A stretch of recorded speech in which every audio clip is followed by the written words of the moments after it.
ভারতীয় ও বাংলাদেশিদের মধ্যে হওয়া সংঘর্ষের পর বর্তমানে চাঁপাইনবাবগঞ্জের কিরণগঞ্জ সীমান্ত পরিস্থিতি স্বাভাবিক রয়েছে। সকালে সীমান্তের দুপারেই টহল দেখা গেছে বিজিবি ও বিএসএফ এর। স্থানীয়রা জানিয়েছেন, সংঘর্ষের কারণে ফসলের ব্যাপক ক্ষয়ক্ষতি হয়েছে। শনিবার গাছ কাটা কেন্দ্র করে ভারতীয় ও বাংলাদেশিদের মধ্যে পাল্টাপাল্টি ধাওয়া ও সংঘর্ষ হয়। বিস্ফোরণ করা হয় ককটেল। এ সময় 2 বাংলাদেশি আহত হন।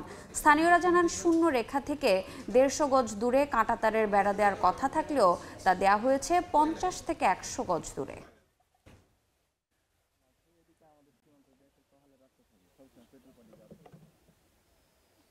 সরষে ক্ষতি করেছে, ভুট্টা ক্ষতি করেছে, গম ক্ষতি করেছে। তারপর একটা 150 গজ ছেড়ে আপনার দূরে করার কথা, কিন্তু হচ্ছে 50 গজ 60 গজ ছেড়ে।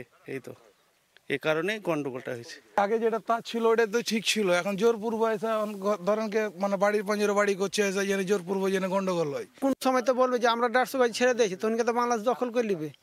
এটা কি সম্ভব? সম্ভব নয়। নিজের সম্পত্তি কেন দিতে যাব?